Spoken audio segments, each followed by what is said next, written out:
I'm your host, BrightLearn, and today we're talking about something that affects every single one of us: taxes. That's right, folks.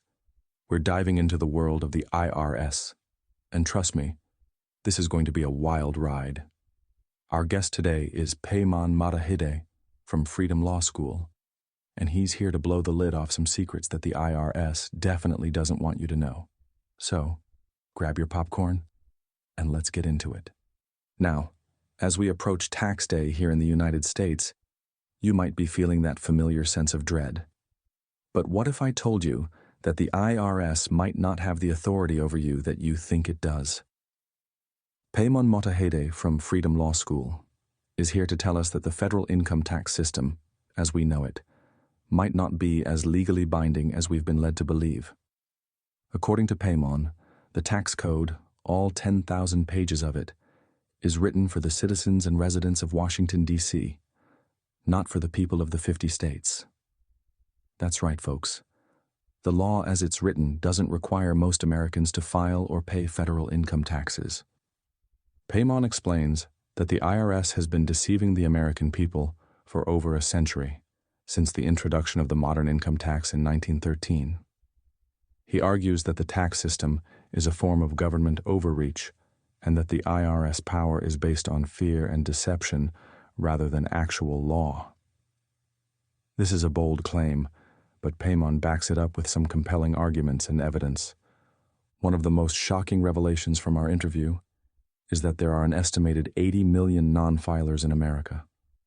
That's right, 80 million people who earn above the minimum exemption amount, but choose not to file a 1040 form. Peymon argues that the IRS doesn't have the resources to go after all these non-filers, and that the fear of being targeted is largely unfounded. He cites a report from the Treasury Inspector General for Tax Administration that shows the IRS is actually leaving high-income non-filers alone. This is a far cry from the IRS's reputation as an all-powerful, omnipresent entity that will hunt you down if you don't pay up. Peymon's message is clear.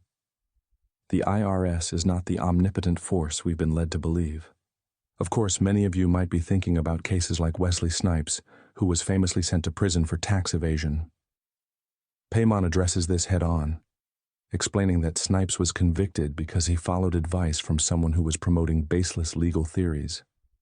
Peymon contrasts this with his own experience, openly not filing or paying income taxes for over 30 years without any legal repercussions. This raises an important question. If the IRS is so powerful, why hasn't Peymon been indicted or imprisoned? His answer is simple. The IRS knows it doesn't have a legal leg to stand on when it comes to enforcing the tax code on the average American. Peymon also delves into the role of the Federal Reserve and the impact of money printing on our economy. He argues that the Federal Reserve's ability to create money out of thin air is a form of taxation, as it dilutes the value of the dollars we earn.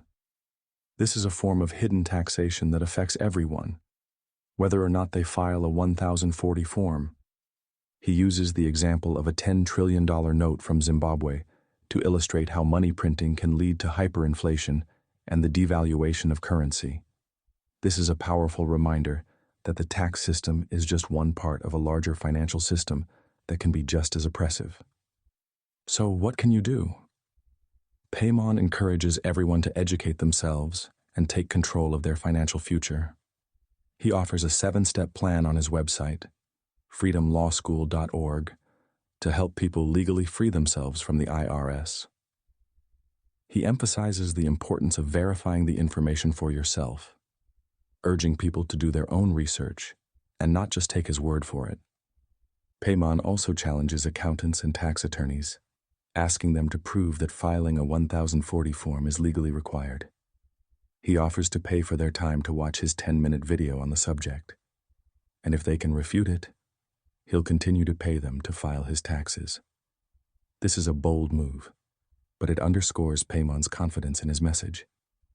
In conclusion, the interview with Peymon Mottahedeh is a wake-up call for all of us. It's time to question the status quo and take a closer look at the laws that govern our financial lives. As Peymon says, The law is on our side, but we need to enforce it. So, what are you waiting for? Head over to freedomlawschool.org, do your research, and take the first step towards financial freedom. Thank you for tuning in to BrightLearn. I'm your host, BrightLearn, and I'll see you next time. Remember, knowledge is power, and it's time to reclaim your power. God bless, and take care. This has been a BrightLearn.ai summary of an interview between Peymon Mottahedeh and Mike Adams on April 9, 2025.